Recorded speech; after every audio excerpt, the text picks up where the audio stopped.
Hello दोस्तों, स्वागत है आप सभी का आपके अपने YouTube चैनल रीजनिंग विला पे। आई होप आप सभी बिल्कुल स्वस्थ होंगे, मस्त होंगे और जबरदस्त होंगे। आई होप आपकी प्रिपरेशन भी बहुत ही शानदार चल रही होगी।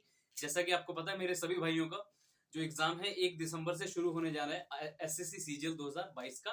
तो सभी को एक बार फिर से जय श्री राम, हर हर महादेव, जय हिंद, जय भारत।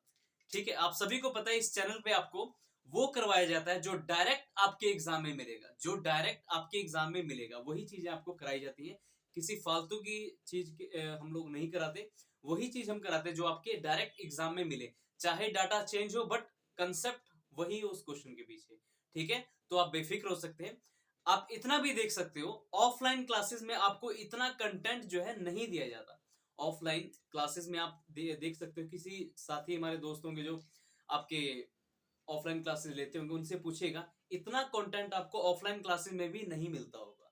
ठीक है, बट मैंने जब ये यूट्यूब पर स्टार्ट किया था या कहीं भी पढ़ाया है, मैंने पहले ही मतलब एक प्रॉमिस किया है स्टूडेंट के साथ, जो कि जो भी कराऊंगा मैं आपको कंप्लीटली कराऊंगा। ठीक है, आपको पता है कि इनइक्वलिटी के अभी 4 से 5 वीडियो आई थिंक आ चुकी हैं। ये जो इनइक्वलिटी का पार्ट रहेगा वो रहेगा 6, जिसमें आपको मिसलेनियस क्वेश्चंस देखने को मिलेंगे। वो क्वेश्चन जो डायरेक्ट आपके एग्जाम में मिल सकते हैं। ठीक है, एक्सपेक्टेड क्वेश्चन है ये। अब ये डायरेक्ट क्वेश्चन डायरेक्ट आपके एग्जाम में मिलने से मतलब, चाहे आप बैंकिंग का एग्जाम दे रहे हो, चाहे आप दे रहे हो एसएससी सीजीएल 2022 का एग्जाम। ठीक है, आपको पता होना चाहिए कि एनटीपीसी का जो एग्जाम हुआ था, रेलवे आरआरबी एनटीपीसी का एग्जाम, उसमें ऐसे क्वेश्चंस देखने को मिले थे। इनइक्वलिटी के जो रीजनिंग इनइक्वलिटी के क्वेश्चन होते हैं वो देखने को मिले थे। तो मोस्ट एक्सपेक्टेड है कि आपके सीजीएल 2022 प्री या फिर मेंस में भी देखने को, ऐसे मेंस में तो मेरे भाई ऐसे क्वेश्चंस आपको देखने को मिलेंगे, क्योंकि एक क्वेश्चन जो होगा 3 नंबर का होगा, आपको पता है।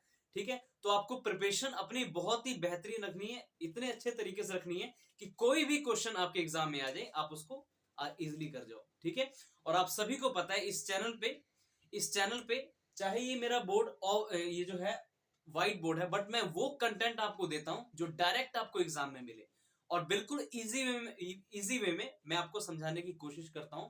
ठीक है, फिर भी आपके कोई डाउट्स रह जाते हैं तो आप कमेंट बॉक्स में लिख सकते हो। ठीक है, और मैं ये गारंटी देता हूं आपको ऑफलाइन क्लासेस में भी इतना कंटेंट नहीं दिया जाता होगा। ठीक है, बट मेरा एक हमेशा स्टूडेंट के साथ जो मेरे जो स्टूडेंट है ऑलरेडी मुझसे पढ़ चुके हैं और ऑलरेडी सिलेक्टेड भी हैं, मैं बस यही उनसे बोलता था कि भाई देखो, मैं कुछ भी कराऊंगा आप लोगों को कंप्लीट कराऊंगा, एक भी चीजें अपने पास नहीं छुपाऊंगा। मेरा जो मैं जो पेड बैचेस में कराता हूँ वही आपको फ्री ऑफ कॉस्ट यूट्यूब पर भी मिल रहा है। ठीक है, तो इसके लिए आप ऑफलाइन अगर क्लासेस ज्वाइन करने की सोच रहे हैं तो आप उसको स्किप कर सकते हैं, क्योंकि यहाँ पर चीजें आपको बिल्कुल बेसिक से कराई जाती हैं। Zero to hero level means basic to बिल्कुल हाई लेवल। बेसिक बिल्कुल लो से शुरू करेंगे और उसको बिल्कुल एसबीआई पीओ लेवल तक ले जाएंगे। आपको पता है, अब ये इनइक्वलिटी के क्वेश्चन मैं आपको क्यों करा रहा हूं, सबसे पहले क्योंकि बाकी चीजें एसएससी के एग्जाम में जो आती थी अब तक, वो चीजें तो बहुत लोगों को पता होंगी, लेकिन जो बैंकिंग पैटर्न जो आपको पता है कि टीसीएस अपना रहा है एसएससी में भी या फिर आपको रेलवे एग्जाम में भी देखने को मिला, तो वही क्वेश्चन सबसे पहले मैं टारगेट कर रहा हूं, ताकि आपको ज्यादा से ज्यादा और मोस्ट एक्सपेक्टेड क्वेश्चंस की सीरीज आपको मिल जाए। ठीक है, तो इनइक्वलिटी की कोई भी वीडियो आप स्किप मत करना, आपके लिए बहुत ही बेनिफिशियल होगी ये चीजें। ठीक है, बिल्कुल बेसिक से शुरू किया है। जो भी साथी इस चैनल पर नए जुड़े हैं, इनइक्वलिटी का अगर ये वीडियो देख रहे हैं, तो मेरी रिक्वेस्ट सबसे पहले यही है कि सबसे पहले आप इनइक्वलिटी की इंट्रोडक्शन वीडियो को देखो। अगर वो वीडियो आप देखते हो तो ये सारी चीजें आपको समझ आएंगी। ठीक है, कोई भी चीज अगर आप स्टार्ट करते हो उसकी फाउंडेशन अगर आपकी मजबूत है, तभी आप आगे ग्रोथ कर सकते हो। ठीक है, और कंटेंट की तरफ से बेफिक्र रहना, बिल्कुल कंटेंट आपको एग्जाम ओरिएंटेड मिल रहा है और वही चीजें यहाँ पर कराई जाती है जो डायरेक्ट आपके एग्जाम में मिले। ठीक है, इससे बाहर एक भी क्वेश्चन आपको देखने को नहीं मिलेगा। चाहे ये व्हाइट बोर्ड पे मैं कराता हूँ, बट कंटेंट वही देता हूँ जो डायरेक्ट आपके एग्जाम में मिले। ठीक है, तो सभी साथियों से यही रिक्वेस्ट है कि अगर आपको वीडियो अच्छी लगती है, अगर आपको इन वीडियो से बहुत हेल्प मिल रही है, तो इसको शेयर कीजिए आप लोग अपने फ्रेंड्स ग्रुप में, अपने स्टडी रिलेटेड ग्रुप्स जो भी होते हैं आपके, शेयर कीजिए। आपका अपना चैनल है। तो चलिए स्टार्ट करते हैं। देखिए, आज की जो वीडियो रहेगी वो इनइक्वलिटी के, आपको पता है कि 5 से 6 आई थिंक वीडियो आ चुकी है पहले ही। ये जो इनइक्वलिटी का पार्ट रहेगा ये 6 पार्ट रहेगा, जिसमें आपको मोस्ट एक्सपेक्टेड क्वेश्चन मिलेंगे। ये मिसलेनियस क्वेश्चंस की सीरीज रहेगी जिसमें आपको मोस्ट एक्सपेक्टेड क्वेश्चन मिलेंगे, जो कि डायरेक्ट आपके मेंस एग्जाम में आ सकते हैं। IBPS PO मेंस की बात करूं या फिर मैं बात करूं SSC CGL टायर 2 की बात करूं, उसमें आपको चीजें डायरेक्ट देखने को मिल सकती है। अब चलिए समझते हैं। देखिए देखिए एक बात यहाँ पर, अब तक जो हमने क्वेश्चन किए थे इनइक्वलिटी के, उसमें आपने देखा था कि लेटर्स पे बात हो रही थी। मींस यहाँ पर स्टेटमेंट में आपको लेटर्स देखने को मिल रहे थे, ABCDEFGH, इस तरीके से आपको चीजें मिल रही थी। लेकिन कई बार क्या होता है, एग्जामिनर आपको नंबर पर भी इनइक्वलिटी पूछ लेता होता है, नंबर पे भी आपको इनइक्वलिटी पूछ लेता होता है। तो घबराना बिल्कुल नहीं है, बिल्कुल नहीं घबराना। देखिए हमें रियल लाइफ की अगर मैं बात करूं, रियल लाइफ की अगर मैं बात करूं, आपको पता है कि एक जो है 2 से छोटा होता है, मीन्स 2 1 से बड़ा होता है। 10 जो है वो 9 से बड़ा होता है। मतलब बड़ी संख्या हमेशा बड़ी ही होती है, छोटी से तो हमेशा बड़ी होती है। लेकिन इन क्वेश्चंस में क्या होगा, कई बार आपको सिंबल इस तरीके से देखने को मिल जाएगा कि भाई 9 10 से बड़ा, तो घबराना नहीं है। रियल लाइफ में तो हमें पता है कि 10 जो है 9 से बड़ा ही होता है, लेकिन इसमें कुछ साइन इस तरीके से मिलेंगे और कंक्लूजन आपको इस तरीके से ट्रू करना होगा, जिसकी तरफ ये एंगल का मुख होगा वही बड़ा होगा। ठीक है, इसमें आपको रियल लाइफ से नहीं सोचना, इसमें बस सिंबल का ध्यान रखना है।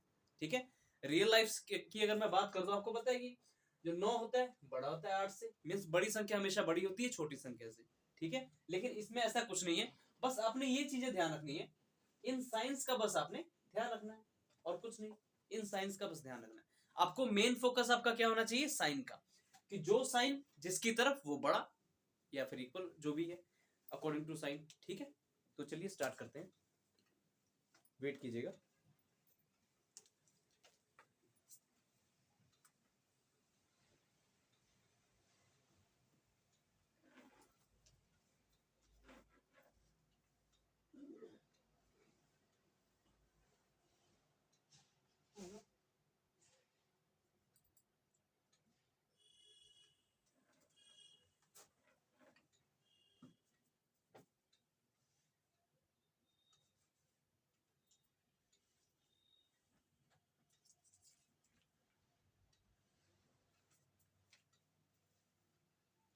चलिए स्टार्ट करते हैं। जो भी साथी हमारे नए इस चैनल पे जुड़े हैं उनसे बस यही रिक्वेस्ट है कि जब आप चैनल को सब्सक्राइब करते हो, साथ में जो बेल आइकन का बटन है उसको जरूर प्रेस कर लिया करो, ताकि देखो मेरी वीडियो जो है डेली 1 दिन बाद अपलोड हो जाती है। ठीक है, उस पे क्योंकि एडिट भी करनी होती है, वीडियोस को अपडेट करना होता है, चीजों को बहुत ध्यान से करवाना होता है आपको, ताकि आपके लिए कोई चीज मैं मिस्टेक ना कर जाऊं, अच्छे से आपको कराऊं, कंटेंट आपको बिल्कुल एग्जाम ओरिएंटेड मिले। उसके लिए काफी रिसर्च मुझे करनी पड़ती है, प्रीवियस ईयर पैटर्न देखना पड़ता है आपका। ठीक है, तो ध्यान रखिएगा इस चीज का कि जब भी आप चैनल पे जुड़ते हो, सब्सक्राइब करते हो, तो बेल आइकन को जरूर प्रेस कर लेना। ठीक है, चलो स्टार्ट करते हैं। तो मैंने जैसे आपको बोला कि रियल लाइफ में तो आपको पता है कि 10 जो है 9 से बड़ा होता है, लेकिन इन क्वेश्चंस में क्या होता है, इन क्वेश्चंस में आपने जस्ट साइन का ध्यान रखना है। ठीक है, जस्ट आपने इन क्वेश्चंस में साइन का ध्यान रखना है। तो चलो स्टार्ट करते हैं आज की क्वेश्चन को। देखिए यहां पर कंक्लूजन में दिया गया कि सात जो है ग्रेटर या फिर इक्वल है 3 के, यानी 7 जो है बड़ा है या फिर इक्वल है 3 के।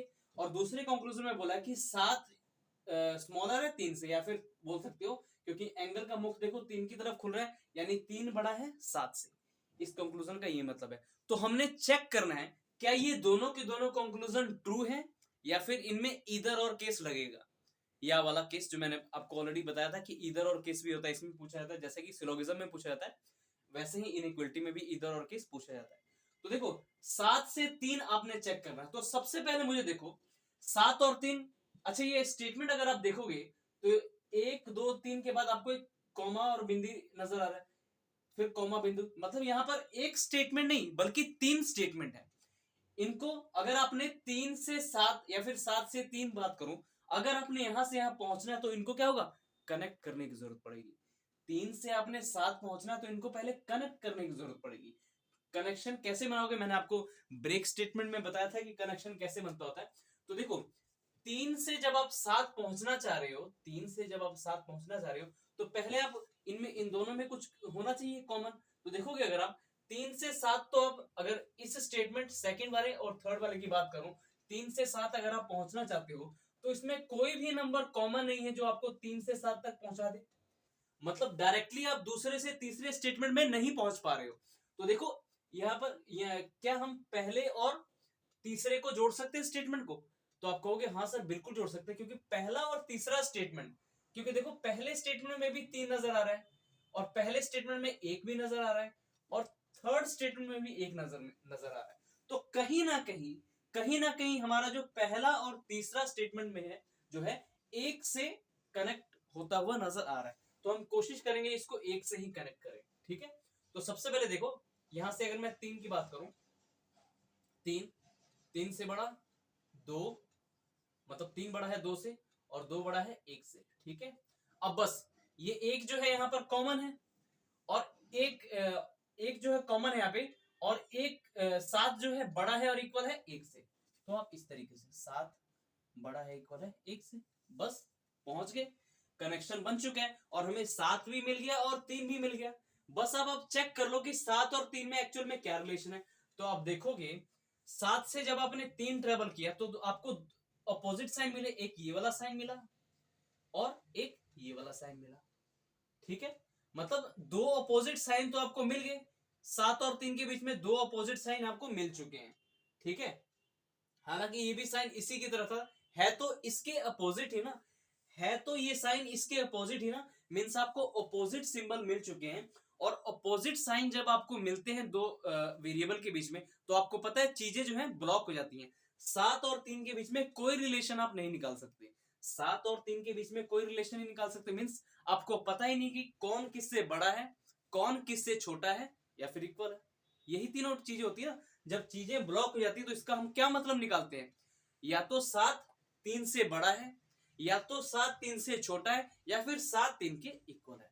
तो देखो यहाँ पर कंडीशन ब्लॉक हो चुकी है, आप कोई रिजल्ट नहीं निकाल सकते, इसलिए पहला वाला आपका कंक्लूजन जो है बिल्कुल गलत हो चुका है। इतनी बात आई समझ में? ठीक है, अगेन 7 से 3 बोला कि 3 बड़ा है 7 से, क्या यहाँ पर ऐसी चीजें बताई गई हैं? यहाँ पर तो भाई 7 और 3 के बीच में कोई रिजल्ट ही नहीं निकल पा रहा, नो रिलेशन का केस है। ठीक है, यानी ये भी कंक्लूजन आपका गलत हो गया। अब देखो सुनो मेरी बात बिल्कुल ध्यान से, दोनों की दोनों कंक्लूजन गलत तो हो चुकी हैं, लेकिन मैंने आपको एक चीज बताई थी,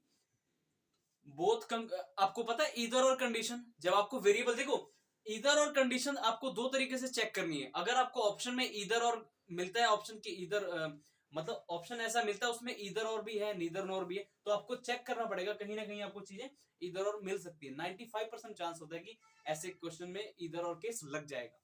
ठीक है, अब कैसे पता लगाओगे? आप देखो कि 7 3 यहां पर भी है, 7 3 मेरे भाई यहां पर भी है, यानी वेरिएबल सेम है। तो ईदर और की कंडीशन याद करो, मैंने क्या बताया था आपको, both conclusion must be wrong. यहां पर देखो दोनों की दोनों कंक्लूजन आपकी रॉन्ग हो चुकी है।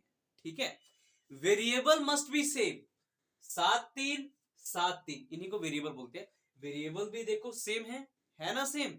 ठीक है, वेरिएबल मस्ट बी सेम, तो ईदर और केस की दूसरी कंडीशन भी हमारी फॉलो कर चुकी है।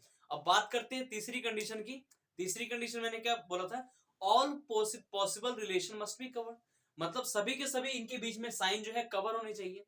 ठीक है, ये वाला साइन और ये वाला साइन, ये वाला कंबाइंड साइन और ये वाला कंबाइंड साइन आपको कवर होने चाहिए, मींस एक तो आपको साइन ये वाला चाहिए, एक साइन आपको ये वाला चाहिए, और एक साइन आपको ये वाला साइन, मतलब ये तीनों साइन आपको मस्ट है, तीनों साइन आपके मस्ट है। इसमें देखो कंक्लूजन में तीनों साइन है ना, ये भी साइन है, ये भी साइन, ये भी साइन, तो ये तीनों साइन मस्ट है आपको। अब ध्यान रखो, इक्वल का साइन चाहे इसके साथ आ जाए, मींस इस तरीके से, और ये साइन एज इट इज, तब भी इधर और किस लग जाएगा। ठीक है, चाहे इक्वल का साइन आपको इसके साथ मिल जाए, तभी मेरे भाई इधर और केस लग जाएगा।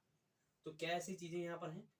स्टेटमेंट में अगर देखो से हमने स्टेटमेंट में से डेफिनेट रिजल्ट 7 और 3 में से निकाला था कि 7 या तो बड़ा है इक्वल है, मतलब ये आपको अपोजिट सिंबल मिले थे, ये अपोजिट सिंबल मिले थे ना ये, और ये तीनों साइन देखो कवर हो रहे हैं यहाँ पर, ये वाला और ये वाला, तीनों के तीनों देखो साइन ग्रेटर देन इक्वल का और स्मॉलर का, देखो सारे के सारे यहाँ पे साइन कवर हो रहे हैं, मीन्स आपको तीनों के तीनों साइन अगर कवर हो रहे हैं, आपकी इधर और कंडीशन फॉलो कर रही है, तो इस क्वेश्चन का परफेक्ट आंसर क्या होगा, इधर फर्स्ट और सेकंड फॉलो। ठीक है, इधर फर्स्ट और सेकंड फॉलो, क्योंकि देखो थर्ड कंडीशन हमारी इधर और की फॉलो करी, सभी के सभी पॉसिबल रिलेशन जो 7 और 3 के बीच में वो हमने देख लिए। कंक्लूजन में जो था एज इट इज यहाँ पर मिल रहा है आपको, ग्रेटर इक्वल चाहिए। अब ये इक्वल चाहे ऐसे भी होता ना, तब भी आपका इधर और केस लग जाता। मीन्स अगर इक्वल का साइन इसके साथ भी होता तब भी इधर और केस आपका लग जाता, कोई दिक्कत नहीं आने वाली होती। इक्वल का साइन मीन्स आपको 3 साइन चाहिए। कंक्लूजन में देखो ना 1 2 और 3 साइन है, तो पॉसिबल रिलेशन जो 7 और 3 के बीच में आप स्टेटमेंट में से निकालोगे उनमें भी 3 साइन मेरे भाई मस्ट है। ठीक है, इनमें से अगर ये साइन ना होता ना, ये साइन अगर ना होता इक्वल का 7 और 3 में, मतलब जैसे 7 और 3 में हमने ये रिजल्ट निकाला था, अगर ये साइन यहाँ पे इक्वल वाला ना होता तो इधर और केस लगता ही नहीं, क्योंकि तीनों पॉसिबल रिलेशन आपको चाहिए सभी के सभी। अगर इक्वल का साइन नहीं होता तो इसका मतलब क्या होगा, या तो बड़ा या फिर मतलब इसमें रिलेशन है ही नहीं। ठीक है, तो लेकिन आपको कंक्लूजन में जो दिएगा इक्वल का साइन, तो इक्वल का साइन भी चाहिए स्टेटमेंट में, तब आपका इधर और केस लग जाएगा। तीनों साइन मस्ट है यहाँ पे, तो तीनों साइन आपको चाहिए थे, तीनों साइन आपको मिल चुके हैं, आपका इधर और केस इजिली लग चुका है। ठीक है, तो ध्यान रखना इस चीज का। तो इस क्वेश्चन का आपका परफेक्ट आंसर होगा इधर फर्स्ट और सेकंड फॉलो। तो ये आपके एक्सपेक्टेड क्वेश्चंस हैं जो आपके एग्जाम में देखने को मिल सकते हैं। चलिए अब नेक्स्ट क्वेश्चन कुछ इसी तरीके से हैं, सारे के सारे मैंने एक्सपेक्टेड क्वेश्चन आपके लिए गए हैं। चलो नेक्स्ट क्वेश्चन करते हैं। नेक्स्ट क्वेश्चन आपका ठीक है बराबर 8 कॉमा बिंदी। अब इसमें भी देखो ब्रेक स्टेटमेंट में आपको क्वेश्चन में करा रहा हूं, कनेक्ट करने को बता रहा हूं, चीजें जो है आपकी कनेक्ट कैसे होती हैं। फिर 12 फिर कॉमा बिंदी फिर 11 फिर 13 और फिर 14। इसमें देखो कंक्लूजन दिया आपको, इसमें भी अगेन 2 कंक्लूजन दिए आपको, एक ये कंक्लूजन है और एक आपका ये कंक्लूजन है। तो बस अगेन आपने बस यही बताना है कि कौन कौन से कंक्लूजन आपके फॉलो कर रहे हैं। तो कंक्लूजन देखो सबसे पहला है 12 14 के 12 और 14 के बीच में पता करना है क्या ये साइन बिल्कुल करेक्ट है। 13 और 14 के बीच में ये पता करना है क्या ये साइन बिल्कुल करेक्ट है। कैसे चेक करेंगे, स्टेटमेंट में से। तो सबसे पहले देखो 12 जो है आपको कहां मिल रहा है और 14 कहां मिल रहा है। तो 12 अगर आप देखोगे तो दूसरे स्टेटमेंट में मिल रहा है और 14 आपको तीसरे स्टेटमेंट मिल रहा है। अब ये देखो कि दोनों स्टेटमेंट जो है किस कॉमन नंबर से कनेक्ट हो रही है। तो आप देखोगे ध्यान से, सर ये दोनों स्टेटमेंट जो है, क्योंकि ये ब्रेक स्टेटमेंट पे क्वेश्चन पूछा गया आपसे सॉरी, तो 12 ये रहा 14 ये रहा, तो किस नंबर से कनेक्ट हो रही है। तो आप बोलोगे सर 11 से कनेक्ट हो रहा है, क्योंकि 11 यहां पर भी है और 11 यहां पर भी है और ये दोनों 12 और 14 को कनेक्ट कर रही है। तो सबसे पहले ना इस 11 को उठाते होते, 11 ये रहा आ गया। ठीक है, अब 11 से बड़ा और इक्वल 12 है।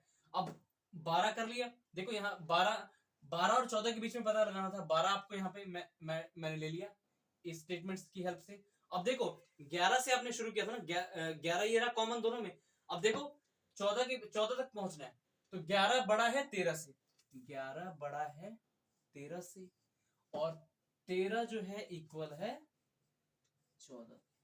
ठीक है, बस अब देखो अब इक्वल है बीच में साइन, आप इसको 13 को ना 14 भी लिख सकते हो। 13 को जो है आप मतलब ये स्टेटमेंट आप इस तरीके से भी लिख सकते थे, कोई फर्क, क्योंकि देखो 14 इक्वल है 13 के या फिर 13 इक्वल है 14 की बात करो, बात तो एक ही है, बात तो एक ही है। अब मेरी बात सुनो, स्टेटमेंट इस मतलब इस सॉल्यूशन को आप इस तरीके से भी लिख सकते थे। अब देखो आपको पूछा किसके बारे में है, 12 और 14 के बारे में, कि 12 जो है या तो बड़ा है या फिर इक्वल है 14 के। तो क्या सेम चीज आपको यहाँ पर मिल रही है। तो आप बोलोगे नहीं सर ऐसा तो है ही नहीं, क्योंकि 14 ये रहा 12 ये रहा। 14 से 12 जब हमने ट्रेवल किया तो आपको एक ये वाला साइन मिला और एक आपको ये वाला साइन मिला। तो इन दोनों में बड़ा कौन, मैंने बोला था आपको प्रायोरिटी की बेसिस पे इनका आंसर देते होते हैं, तो इनमें बड़ा हमेशा ये वाला होता है। यानी 14 और 12 के बीच में रिजल्ट क्या निकला फाइनली, कि 12 जो है बड़ा है 14 से, 12 जो है बड़ा है 14 से। क्या ये सेम साइन आपको, क्या ये सिंगल मतलब सिंबल जो है यहाँ पर मिल रहा है, कि यहाँ पर स्टेटमेंट में बोल रहा है डेफिनेट रिजल्ट क्या है 14 और 12 के बीच में स्टेटमेंट में से, कि 12 बड़ा है 14 से, कि 12 जो है परफेक्टली बड़ा है 14 से। बट इसमें देखो पॉसिबिलिटी में बात कर रहा है कि 12 जो है या तो बड़ा है या फिर 14, इसलिए कंक्लूजन मेरे भाई गलत हो गया, ये कंक्लूजन गलत हो गया, क्योंकि सेम सिंबल आपको मिल नहीं रहा। 12 की तरफ एंगल यहां पर भी है, 12 की तरफ एंगल यहां पर भी है, बट इसमें इक्वल है, इसमें इक्वल है ही नहीं। मतलब 12 और 14 के बीच में डेफिनेट स्टेटमेंट से रिजल्ट क्या है कि 12 जो है बड़ा है 14 से, लेकिन इसमें बोल रहा है कि 12 या तो बड़ा है या फिर इक्वल है 14 के, इसलिए ये कंक्लूजन आपका पहला गलत हो चुका है। दूसरे कंक्लूजन का चेक करते हैं। 13 से देखो 9 चेक करना है। अब 13 से आपने 9 चेक करना है, तो मुझे सबसे पहले बताओ 9 आपको पहले स्टेटमेंट में मिला, 13 आपको मिल रहा है थर्ड स्टेटमेंट में। अच्छा ये देखो दोनों के दोनों स्टेटमेंट जो है, पहला और तीसरा स्टेटमेंट जो है किससे कनेक्ट कर रहे हैं, तो आप बोलोगे सर पहला और तीसरा जो कंक्लूजन, पहला और तीसरा स्टेटमेंट है डायरेक्ट, मतलब डायरेक्ट चीजें जो है कनेक्ट नहीं कर पा रही है, इनको फिर कैसे करेंगे। तो आप देखोगे ध्यान से, पहले आपको 10 और 10 देखो यहाँ पर कॉमन मिला पहले और दूसरे स्टेटमेंट में, तो पहले आप इनको कनेक्ट करोगे। अब ये स्टेटमेंट किससे कनेक्ट हो रही है 11 से, तो आप 11 पर जाओगे फिर आपको 13 मिलेगा। तो कई बार क्या होता है आपको डायरेक्ट कनेक्शन ना बना के इनडायरेक्ट आपको ट्रेवल करना पड़ता है, तब आप दो चीजों के बीच में रिलेशन पता कर सकते हो। ठीक है, तो आप चेक करते हैं। ये तो आपको पता चल गया कि पहला वाला कंक्लूजन आपका परफेक्टली रॉन्ग है। ठीक है, अब देखो मैंने आपको बोला दूसरा कंक्लूजन आपने चेक करना है 13 से 9 के बीच में कि 13 जो है बड़ा है 9 से, क्या ये कंक्लूजन सही है। कैसे पता लगाओगे, स्टेटमेंट में से। तो देखो 13 से आपने 9 तक पहुंचना है, तो पहले और तीसरे स्टेटमेंट में ऐसा कोई भी नंबर नहीं है जो दोनों को कनेक्ट कर पा रहा है।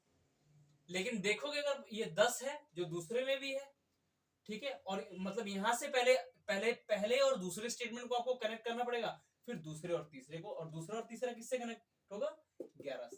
ठीक है, तो इनडायरेक्टली मतलब आप पहुंच रहे हो, डायरेक्टली पहले से डायरेक्टली आप 9 से 13 ना पहुंच के आपको 10 के थ्रू पहुंचना पड़ेगा। ठीक है, तो सबसे पहले इस 9 को उठाओ, 9 ये रहा, और 9 से बड़ा देखो ये चीज मैंने डायरेक्ट उठा दी 10। ठीक है, अब 10 देख लो यहां पर कॉमन है, तो 10 को मैं दोबारा नहीं लिखूंगा। 10 के बाद ये चीजें इस तरीके से चलेंगी कि 10 से बड़ा 11 है, तो 10 से बड़ा 11 है, फिर 11 से बड़ा और इक्वल 12 है, 11 से बड़ा और इक्वल 12 है। ठीक है, चाहे आप इतना भी लिख सकते थे ना, कोई फर्क नहीं पड़ता, क्योंकि देखो ये वाला और ये वाला स्टेटमेंट मतलब तो हमें 11 से है ना, 11 हमें देखो यहां से मिल चुका है, तो हम तीसरे स्टेटमेंट को डायरेक्ट कनेक्ट कर सकते हैं। अब तीसरे स्टेटमेंट में देखो ये 11 है, यही 11 सेम है, क्योंकि कॉमन है ना दोनों में, इसलिए दो बार 11 को लिखने की जरूरत नहीं है। 11 की तरफ देख लो ये एंगल है, 11 की तरफ एंगल है, फिर आपको 13 मिला।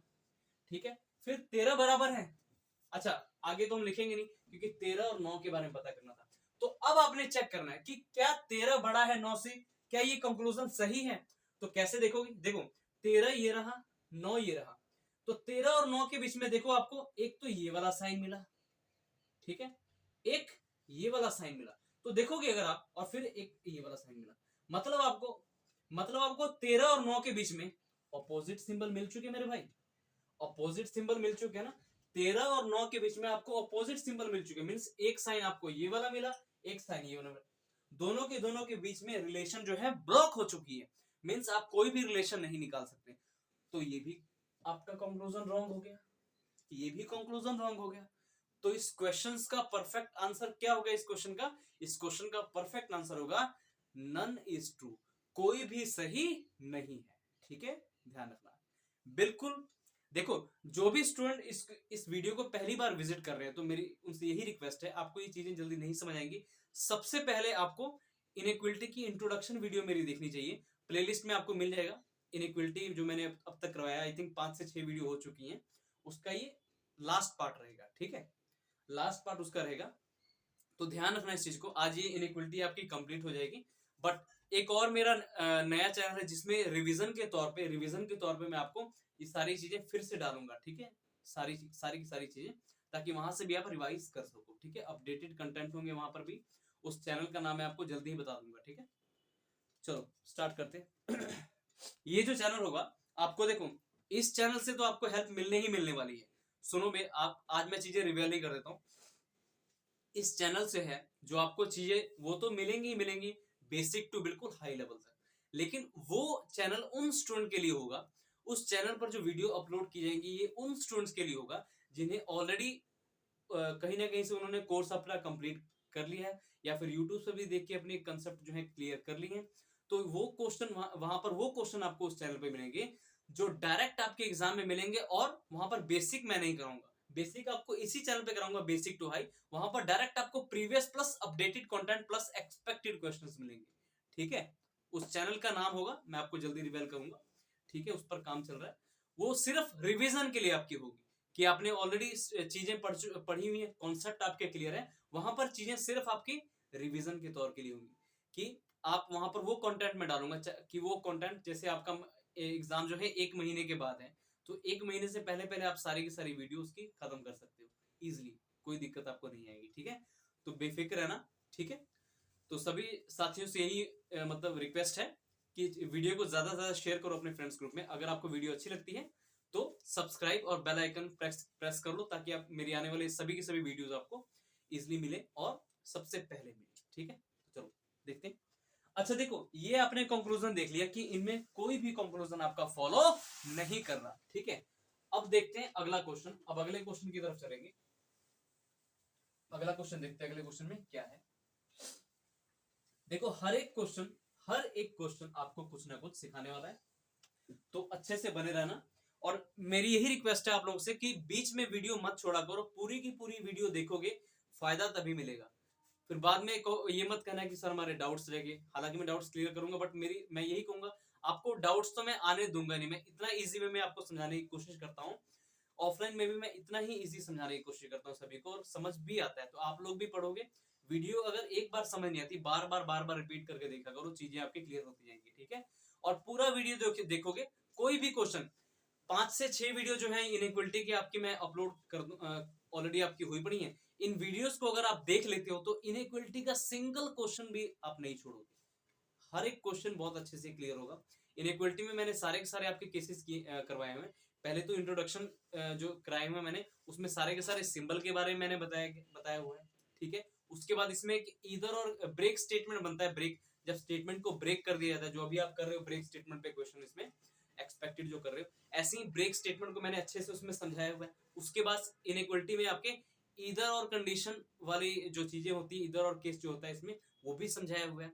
उसके बाद मेंस लेवल के इवन क्वेश्चन आपको करवाए हुए हैं। उसके बाद मैंने कोडेड इनइक्वलिटी की भी लास्ट वीडियो जो मैंने डाली थी वो भी करवाई हुई है। और ये है आपकी एक्सपेक्टेड क्वेश्चंस की सीरीज, जो आपका एक वीडियो एक्सपेक्टेड क्वेश्चन के ऊपर हुआ। तो आप खुद अंदाजा लगाओ, क्या आपको कभी सोचना, क्या आपको ये चीजें कभी भी ऑफलाइन में कराई जाती है, चाहे वो किसी भी स्टेट के बाद, इवन दिल्ली की भी बात करो, दिल्ली में भी ये चीजें आपको नहीं कराई जाती, थोड़ा बहुत कंटेंट करा के आपको छोड़ दिया जाता है।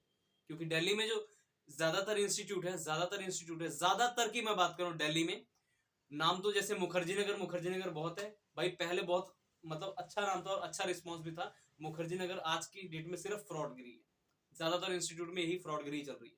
बस अपना, सब लोग अपना देखने को कह रहे हैं कि भाई हमारा मतलब फीस आता रहे, जो भी है, स्टूडेंट के फ्यूचर से उन्हें कोई मतलब नहीं, ठीक है। ये मेरा खुद का एक्सपीरियंस है, जहाँ जहाँ मैंने पढ़ाया हुआ है, जहाँ मुखर्जी नगर में मैंने पढ़ाया हुआ है, वहां पर मेरा खुद का एक्सपीरियंस है। बच्चों के साथ बहुत गलत होता है, ठीक है। तो इन सब चीजों से बचने के लिए आप क्या कर सकते हो, यूट्यूब पे, मैं ये नहीं कहता सिर्फ मेरी वीडियो देखो, कोई भी वीडियो आप देखो जिससे आपको बहुत हेल्प मिले। अपने पहले बेसिक्स क्लियर करो, फिर कोई भी टीचर का कोर्स लेके आप अपना करो। और मेरा रीजनिंग का तो मैं बोलूंगा भाई कोर्स मत लेना, क्योंकि ये जो बैच है आपका फ्री बैच है। पेड बैचेस के कोर्सेज आपको ऑनलाइन बिल्कुल फ्री मिल रहे हैं यूट्यूब पर, मेरे चैनल पे, जिसका नाम है रीजनिंग विला। तो आप बेफिक्र होके अपने कॉन्सेप्ट अपने क्लियर करो, ठीक है।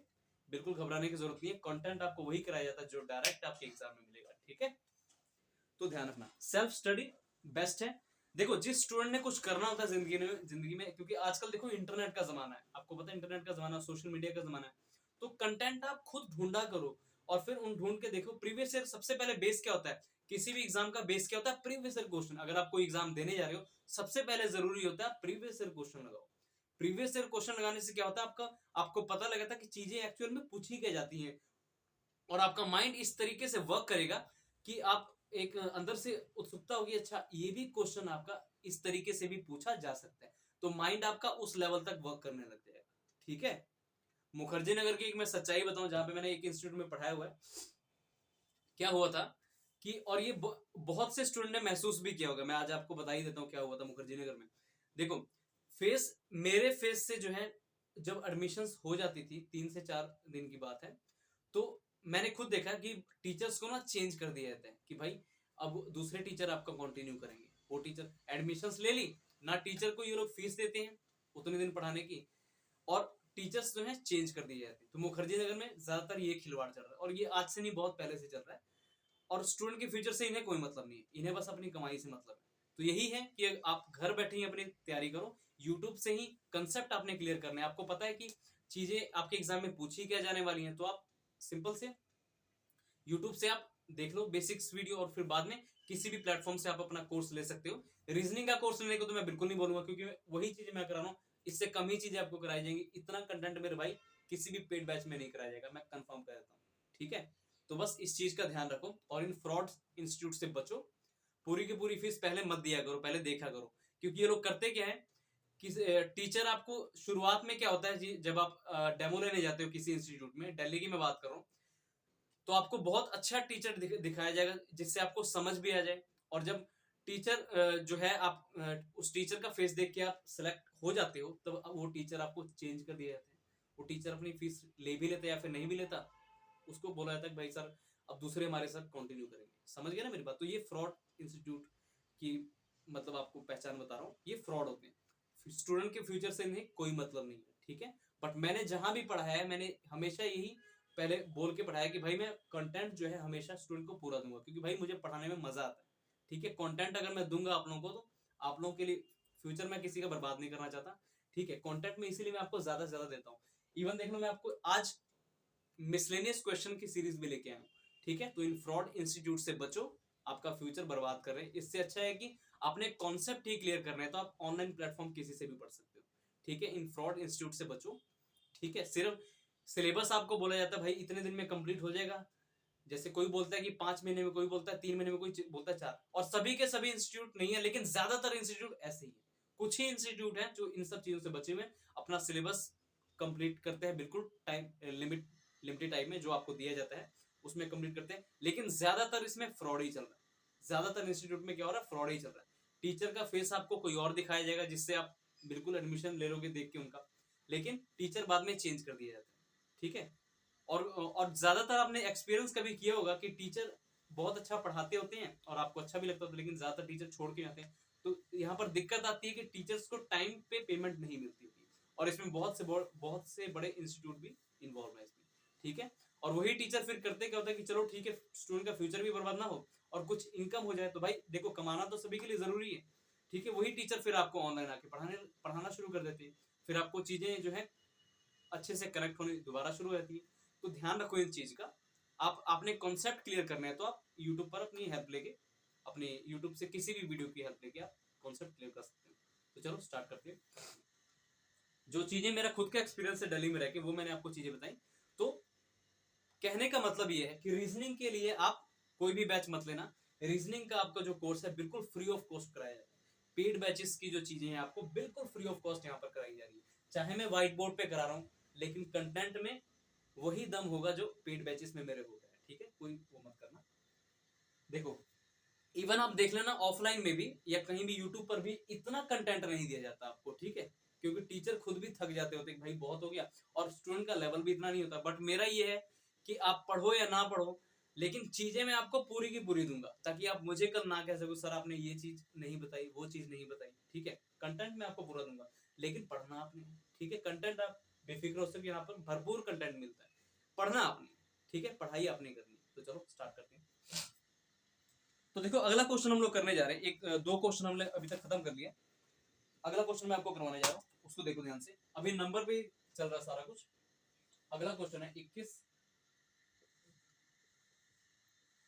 22, फिर 23,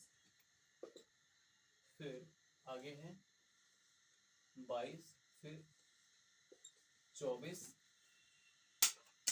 फिर 25, फिर 23।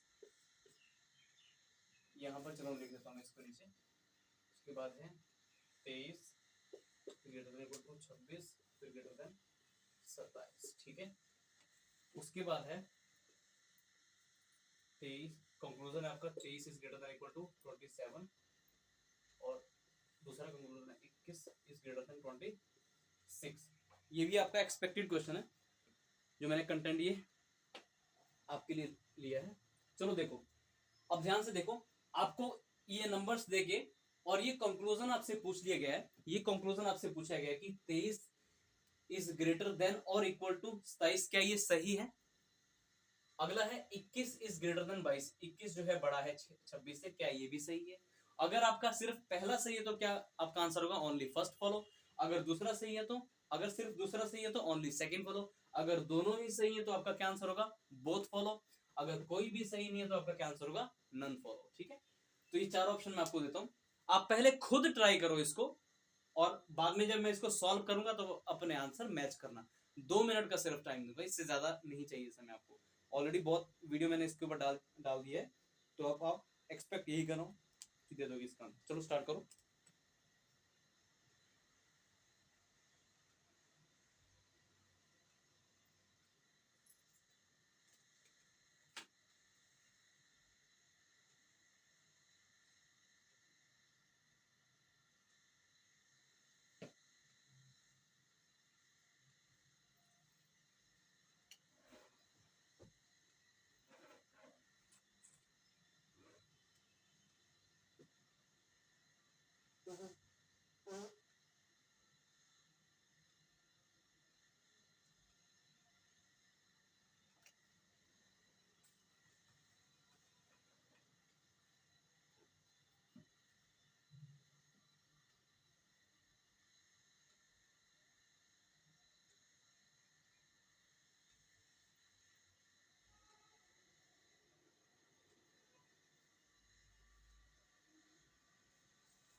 तो चलो, आई होप आपके आंसर आ चुके होंगे। अब जब मैं आपको कराऊंगा, चाहे ये रिकॉर्डेड वीडियो है, बट अब आपको मैं टाइम इसलिए देता हूँ ताकि आप भी उस चीज उस टाइम के दौरान अपने आप को जज कर सको कि क्या आपका करेक्ट आंसर, आप लोग चीजें करेक्ट कर रहे हो या फिर नहीं। अब मैं इसको सॉल्व करूंगा, अपने आंसर मैच करना। ठीक है, चलो।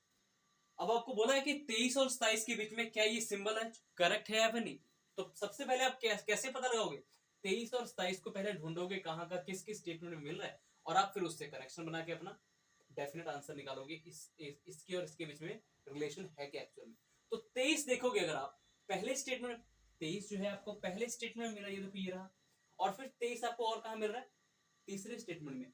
मतलब 23 आपको मिला पहले स्टेटमेंट में और 27 आपको मिला तीसरे स्टेटमेंट में, और ये 23 और 27, 23 से 27 तक जाने के लिए एक कॉमन नंबर, मतलब कॉमन टर्म होना चाहिए। तो कॉमन टर्म कौन सा है? 23, 23, 23, मतलब 23 जो है इनमें आपका रिलेशन बना रहा है। या आप इस तरीके से भी देख सकते थे, जब 23 और 27 आपको दोनों ही तीसरे स्टेटमेंट में ही मिल रही हैं, तो आपको जोड़ने की जरूरत ही क्या है?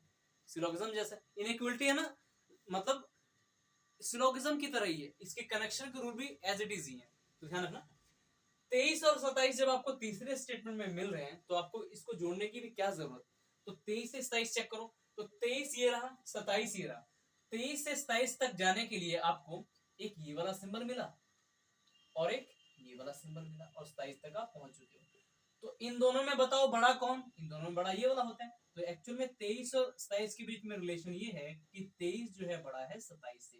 क्या ये सेम चीज इसमें दी गई है? तो आप बोलोगे नहीं सर, इस स्टेटमेंट से डेफिनेट रिजल्ट 23 और 27 के बीच में सर ये निकला कि 23 बड़ा है 27 से, लेकिन इसमें क्या है, 23 बड़ा है या तो इक्वल है। मतलब 23 और 27 के बीच में कंक्लूजन बताओ, पॉसिबिलिटी में बता रहा है रिलेशन 23 और 27 के बीच में, लेकिन यहाँ पर तो परफेक्ट रिजल्ट बता रहा है कि 23 बड़ा है 27 से। इसलिए कंक्लूजन जो है आपका गलत होगा, क्योंकि दो साइन यहाँ पर है ही नहीं, सिंगल साइन है, स्टेटमेंट से हमने पता लगा लिया, इसलिए ये कंक्लूजन रॉन्ग हो गया। अगर ये सिंगल साइन ही यहाँ पर मिलता तब ये स्टेटमेंट आपका ट्रू होता, बट यहाँ पर तो डबल ग्रेटर भी है और इक्वल भी है, मीन्स 23 जो है या तो बड़ा है या फिर इक्वल में, मीन्स पॉसिबिलिटी में बात कर, बट यहाँ पर तो डेफिनेट रिजल्ट ये है 23 से 27 के बीच में 23 बड़ा है 27 से, इसलिए कंक्लूजन आपका रॉन्ग हो चुका है, क्योंकि पॉसिबिलिटी में बता रहा है। जबकि डेफिनेट रिजल्ट क्या है 23 और 27 के बीच में कि 23 बड़ा है 27 से। ठीक है, इसलिए कंक्लूजन आपका गलत हो गया। अब 21 और 26 के बारे में पता लगाते हैं कि कि क्या ये कंक्लूजन सही है या फिर गलत है। तो आप देखोगे यहाँ पर 21 देखो आपको यहाँ मिल रहा है और 26 कहाँ मिला आपको, यहाँ मिल रहा है। अब इस बार देखोगे 21 आपको पहले स्टेटमेंट में मिल रहा है, 26 आपको मिल रहा है तीसरे स्टेटमेंट में। अच्छा, इन दोनों स्टेटमेंट को जोड़ने के लिए कुछ कॉमन नंबर होना चाहिए, तो कुछ कॉमन टर्म होनी चाहिए। तो 23 और 23 देखो दोनों में कॉमन है, तो इस बार 21 से 26 तक पहुंचने के लिए आपको 23 से कनेक्शन बनाना पड़ेगा। तो 21 देखो ये रहा 21, पहले इस पूरे स्टेटमेंट को इस तरीके से आप उतार सकते हो, ये 22 था सॉरी, और ये 23 एज इट इज देखो ये स्टेटमेंट मैंने उतार दिया। अब क्योंकि 23 जो है कनेक्शन बना रहा है पहले और तीसरे के बीच में, 23 को फिर दोबारा आप ना लिख के एक ही बार लिखोगे, 23 के जस्ट बाद जो सिंबल लिखा है उसको एज इट इज लिखिए, ये फिर 26 और फिर बस पहुंच गए 26 तक पहुंच गए। तो 21 और 26 के बीच में स्टेटमेंट में से एक्चुअल डेफिनेट रिजल्ट क्या है, तो 21 और 26 के बीच में सर ये रिजल्ट है, एक ये साइन मिला, एक ये साइन मिला, एक ये साइन मींस एक ये वाला साइन मिला आपको, एक ये वाला साइन मिला और एक ये वाला साइन मिला। ये दोनों सिंबल तो एक ही मतलब है, मतलब फाइनली इसका मतलब क्या हुआ कि ये वाला साइन आपके पास है और एक ये वाला साइन है, इन दोनों में बड़ा कौन, ये वाला होता है। तो 21 और 26 के बीच में क्या रिजल्ट निकला कि 21 जो है बड़ा है 26 से, यही तो रिजल्ट है। क्या ये सेम चीज कंक्लूजन में बोली गई है 21 बड़ा है 26 से, बिल्कुल बोली गई है, इसलिए कंक्लूजन आपका सेकंड वाला ट्रू हो गया। तो इस क्वेश्चन का आपका क्या आंसर आने वाला है, इस क्वेश्चन का आपका आंसर होगा ओनली सेकंड फॉलो, सिर्फ दूसरा वाला आपका कंक्लूजन फॉलो कर रहा है, ठीक है। अच्छा एक और बात, इसकी पीडीएफ भी मैं आपको जो है आज दे दूंगा, ठीक है, आज आपको मिल जाएगी पीडीएफ इसकी, तो बेफिक्र रहना, उससे प्रैक्टिस करना और इसी कंटेंट के भरोसे मत रहना। मतलब भरोसा आप इतना कर सकते हो कि इससे आपकी जो कॉन्सेप्ट क्लियर हो गए, लेकिन सिलेक्शन के लिए आपको पता है कि एग्जाम में सिलेक्शन जब लेनी होती है, अच्छा परफॉर्म करना होता है, तो आपको प्रीवियस ईयर क्वेश्चन भी मेरे भाई लगाना पड़ेगा, उसके बाद फिर मॉक्स, ठीक है। जो भी न्यू स्टूडेंट जुड़े उनको एक बार मैं फिर से बता दूं कि आपका तरीका क्या होता है किसी एग्जाम को क्रैक करने का। सबसे पहले आप देखो बैच जो है, कहीं कहीं से भी अगर आप पढ़ रहे हो तो सबसे पहले आपका बैच कंप्लीट आपको करना चाहिए। सबसे पहले क्या है, आपको बैच आपका कंप्लीट होना चाहिए, ये पहला स्टेप होता है। फिर बैच से रिलेटेड जितनी भी नोट्स पीडीएफ हैं उनको आपको अच्छे से रिवाइज, नोट्स या फिर पीडीएफ जो भी आपको मिलती हैं उनको अच्छे से रिवीजन लगाओ। उनको अच्छे से रिवीजन लगाने के बाद, नोट्स पीडीएफ को रिवीजन लगाने के बाद, ये स्टेप्स बता रहा हूं। तीसरा काम आपने क्या करना है, previous year question of last 5 years, केवल 5 साल के पुराने क्वेश्चन ही आपने किसी भी एग्जाम की प्रिपरेशन कर रहे हो तो ज्यादा पुराने क्वेश्चन आप मत लगाना, सिर्फ प्रीवियस ईयर क्वेश्चन कितने ईयर्स के लगाना, 5 वर्षों के, सिर्फ 5 सालों के प्रीवियस ईयर क्वेश्चन लगाना। इसमें आपको ये 5 ये लगाना क्यों जरूरी है, ये स्टेप जो है क्यों इंपॉर्टेंट है आपके लिए और कब इंपॉर्टेंट है ये भी बता दो। पहले तो आप कहीं से भी पढ़ रहे हो अपने बैच ढंग से कंप्लीट करो, किसी सभी सब्जेक्ट के बैचेस जो हैं आपके ढंग से कंप्लीट होने चाहिए। उसके बाद नोट्स जो हैं और पीडीएफ वैसे तो साथ साथ में रिवीजन करनी ही है, जो भी आपको टीचर्स बैच में कराते हैं उनकी पीडीएफ और नोट्स जो भी मिलते हैं वो तो साथ साथ में रिवीजन करनी ही करनी है। बाद में भी जब आप अच्छे से कंप्लीट कर लोगे आपका बैच खत्म हो जाएगा, नोट्स और पीडीएफ ढंग से रिवाइज करो, फिर जाओ आप प्रीवियस ईयर जो कि लास्ट 5 इयर्स के क्वेश्चन लगाने, मैंने आपको बोला लास्ट 5 इयर्स के, इससे पुराने मत लगाना, ठीक है। उसके बाद क्या करना है, आपने जाना है मॉक्स पे। अच्छा लास्ट 5 इयर्स के क्वेश्चन जो होंगे, आप जो किताब लोगे उसको मेरे भाई 2 से 3 बार आपने उसको सॉल्व करना है। लास्ट 5 इयर्स के क्वेश्चन जब आप लगाओगे उस क्वेश्चंस को आपने उस किताब को आपने 2 से 3 बार सॉल्व करना है, ठीक है, ताकि आपको हर एक कंसेप्ट, हर एक क्वेश्चन, मतलब हर टाइप का क्वेश्चन आपको अच्छे से माइंड में बैठ जाए और उनको करने का तरीका आ जाए। देखो एक बार जब आप प्रीवियस ईयर क्वेश्चन लगाओगे वहां पर आपकी स्पीड कम होगी, लेकिन दूसरी बार आप लगाओगे वहां पर आप खुद देखोगे आपकी स्पीड में इंप्रूवमेंट हुई है। क्योंकि देखो एग्जाम में क्या होता है, टाइम रोल जो है प्ले करता है, स्पीड अगर आपकी अच्छी है तो टाइम अच्छी आएगी, है ना। तो और तीसरी बार जब आप लगाओगे तो आपको पता है कि मॉक्स के इक्वल आप लगाते होते हो, उसके बाद आपका लास्ट स्टेप होगा मॉक्स पे जाना। मॉक्स ज्यादा से ज्यादा लगाओ, ठीक है, लेकिन मॉक्स कब लगाओगे आप, ये प्रीवियस ईयर क्वेश्चन 2 से 3 बार उस किताब को सॉल्व करने के बाद, उसके बाद आप कॉन्फिडेंटली आप कोई भी एग्जाम देने जाओ, बहुत अच्छा परफॉर्म करोगे, ठीक है। तो ध्यान रखना इन चीजों का। और मेरा यही सजेशन है सभी का कि घर बैठे अपनी अच्छी सी तैयारी करो यार। आपको पता है यूट्यूब पर चैनल जो है बहुत से हैं, आपको जहां से अच्छा लगता है आपसे पढ़ो, बस यही कि आपका नुकसान ना हो, ठीक है। ऑफलाइन में जाते हो आपका टाइम भी वेस्ट होता है, कंटेंट भी आपको पूरा नहीं कराया जाता, ठीक है। तो आप घर बैठे भी कर सकते हो, इंटरनेट का जमाना है, सोशल मीडिया का, इजिली अपने कॉन्सेप्ट क्लियर करो, है ना, कोई दिक्कत की बात ही नहीं है। चलो अगले क्वेश्चन पे चलते हैं। मैं ये नहीं कहता सिर्फ मुझसे पढ़ो, जो आपको टीचर अच्छा, जो आपको लगता है कि वो टीचर आपको अच्छे से समझा पा रहा है, आप उससे पढ़ो, कोई दिक्कत नहीं, ठीक है। क्योंकि जरूरी नहीं कि आप हर स्टूडेंट को मुझसे ही समझ आए, बहुत से टीचर है, डिपेंड करता है स्टूडेंट पे कि स्टूडेंट को समझ किस टीचर से आता है, ठीक है। क्योंकि चीजें तो वही होती हैं, स्टूडेंट के ऊपर डिपेंड करता है। इसको मैं अगला स्टेटमेंट भी आपका यहाँ पर लिख देता हूँ। 70 जो है इक्वल है 80 की, और फिर 20 जो है ग्रेटर है इक्वल 20, ठीक है, ये था। और पहला कंक्लूजन इस पे पूछा गया है 70 जो है ग्रेटर है 30 से, पहला कंक्लूजन। दूसरा है 20 जो है ग्रेटर इक्वल है 60 से, ठीक है। तो आपने अगेन यही पता करना है कि दोनों कंक्लूजन में कौन कौन से कंक्लूजन आपके फॉलो कर रहे हैं। क्या सिर्फ पहला फॉलो कर रहे हैं तो क्या आंसर होगा ओनली फर्स्ट फॉलो, क्या सिर्फ दूसरा फॉलो कर रहे हैं तो क्या आंसर होगा ओनली सेकंड फॉलो, अगर दोनों ही फॉलो कर रहे हैं तो बोथ फॉलो, अगर कोई भी फॉलो नहीं कर पाया तो आपका क्या आंसर होगा नन फॉलो, ठीक है। देखो अब देखो ध्यान से, अब देखो पहला कंक्लूजन आपको बोला है कि 70 इज ग्रेटर देन 70 जो है बड़ा है 30 से। तो आपने चेक करना है कि क्या सच में 70 30 से बड़ा, कैसे चेक करोगे स्टेटमेंट में से। तो देखो 70 और 30 आपको कहां मिल रहे हैं, तो आप बोलोगे सर 70 और 30 हमको ना, 70 तो सर पहले स्टेटमेंट मिल रहा है और 30 आपको मिल रहा है सर दूसरे स्टेटमेंट में। तो मैंने बोला चलो ठीक है। अच्छा हालांकि 70 यहाँ पर भी मिल रहा है, लेकिन देखो 70 से 30 जाने के लिए डायरेक्ट यहाँ पर वो आपकी चीजें जो है करेक्ट नहीं कर पा रहा। 70 से आपने 30 तक जाना, मतलब तीसरे से दूसरे स्टेटमेंट को अगर जोड़ोगे, क्योंकि 70 तो यहाँ पर मिल रहा है और 30 दूसरे स्टेटमेंट में मिल रहा है, लेकिन अगर आप इनको जोड़ोगे तो जुड़ नहीं पा रहा क्योंकि कुछ नंबर कॉमन है नहीं। लेकिन यहाँ पर देखोगे पहले स्टेटमेंट में जो 70 लिखा है और दूसरे स्टेटमेंट में जो 30 लिखा है, ये दोनों के दोनों स्टेटमेंट कहीं ना कहीं नहीं बल्कि परफेक्टली 60 से ही जुड़ रहे हैं। तो ठीक है, तो कुछ नहीं करोगे, तो पहले सबसे पहले 60 को उतारो, 60 ये रहा, 60 के बाद 70, 60 और 70 के बीच में, 60 और 70 के बीच में कौन सा सिंबल है, ये वाला, तो ये सिंबल आप लिख सकते हो 70। अब देखो, अब 60 देखो यहां पर भी है 60 यहां पर भी है, तो जस्ट 60 से 30 तक पहुंचने के लिए जो सिंबल है उनको एज इट इज लिख दो। तो 60 की तरफ ये वाला सिंबल है तो 60 की तरफ इस सिंबल को लिखो, और फिर 40, ठीक है। फिर 40 की तरफ ये सिंबल है तो 40 की तरफ सिंबल, और फिर 30, ठीक है। तो आप देखोगे 70 से 30, 70 ये रहा 30 ये रहा, या फिर 30 और 70 बोलो एक ही बात है। इन इन दोनों 70 और 30 के बीच में आपको जस्ट सिंबल पे फोकस करना होता है। एक ये वाला सिंबल मिला, फिर अगेन यही वाला सिंबल मिला, और फिर अगेन आपको ये वाला सिंबल मिला। तो आपको पता है इन दोनों सिंबल का तो एक ही मतलब है, ये और ये वाला एक सिंबल, ये, ठीक है। इन दोनों का तो एक ही मतलब है ना, ये वाला सिंबल, दो बार ग्रेटर, दो बार ये साइन हो, एक ही मतलब है। तो परफेक्टली 30 और 70 के बीच में रिलेशन क्या निकला आपका कि 30 जो है छोटा है 70 से, या फिर ऐसे बोल सकते हो 70 इज ग्रेटर देन 30।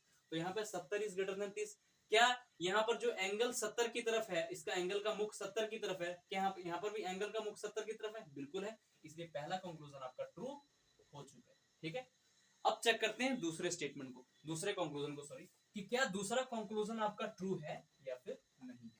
चलो चेक करते हैं।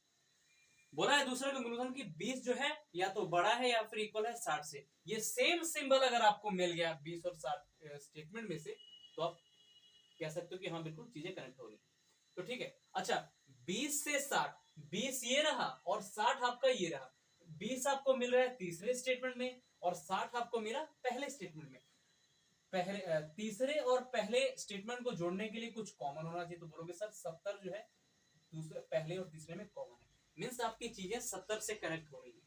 तो कहीं से भी उठा लो 70 को, 70 को अगर मैं यहां से उठाऊं, आपको पहुंचना था 20 से 60 तक पहुंचना था, तो पहले 60 को उठाते हैं, 60 ये रहा, 60 के बाद 70 के बीच में क्या सिंबल है, ये वाला सिंबल है 70, और फिर 70 तक हम पहुंच चुके हैं। 70 को दोबारा लिखने की जरूरत नहीं है क्योंकि ये तो कॉमन चीज थी ना।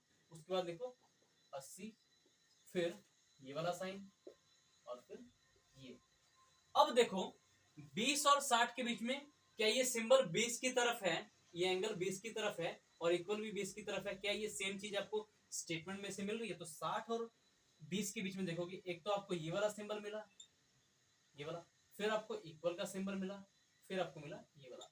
तो मैंने बोला था, अच्छा इन दोनों सिंबल का मतलब तो एक ही है ना, मतलब तो एक ही है, ये और ये। तो इन दोनों में बड़ा कौन सा होता है? ये वाला होता है। यानी फाइनली 60 और 20 के बीच में रिजल्ट ये निकला कि 20 जो है या तो बड़ा है या फिर इक्वल है 60।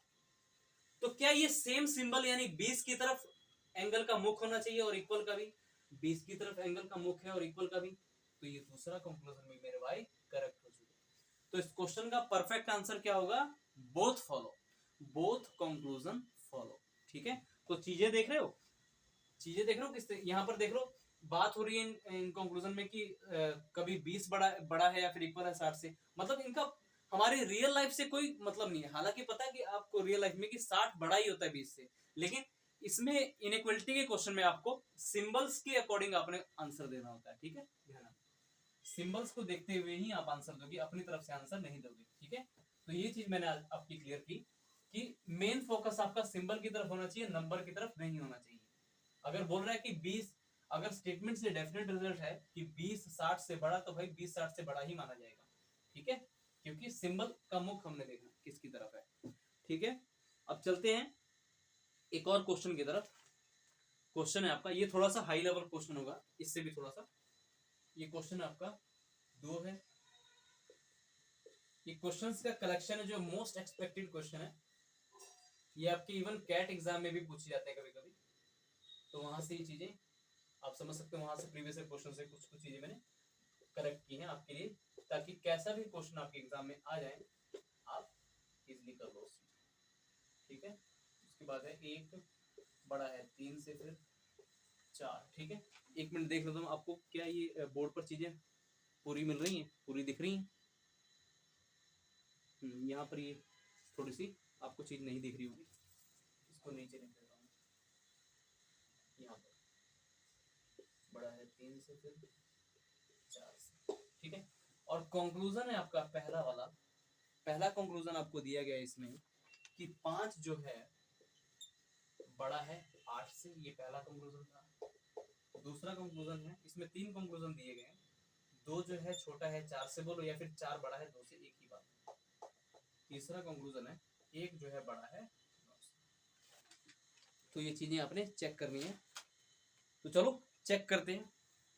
आप चेक करो 5 और 8 के बीच में, देखो कि 5 क्या बड़ा है 8 से, अगर है तो पहला वाला फॉलो कर जाएगा।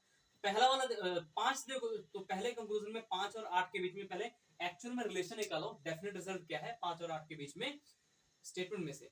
तो 5 देखो ये रहा, 8 आपको मिल रहा है यहाँ पे। अच्छा, अगर आप देखोगे 5 और 5 से अगर आप 8 पहुंचना चाहते हो, मीन्स पहले स्टेटमेंट को दूसरे स्टेटमेंट से आपको जोड़ना पड़ेगा, और पहला स्टेटमेंट और दूसरा स्टेटमेंट कैसे जुड़ेगा? कुछ नंबर कॉमन होने चाहिए, मतलब कुछ टर्म कॉमन होने चाहिए। आप देखोगे 6 जो है यहाँ पर भी है, 6 जो है आपका यहाँ पर भी है, तो कहीं ना कहीं आपका पहला और दूसरा स्टेटमेंट जो है 6 से कनेक्ट होता नजर आ रहा है, तब आप 5 से 8 पहुंच सकते हो।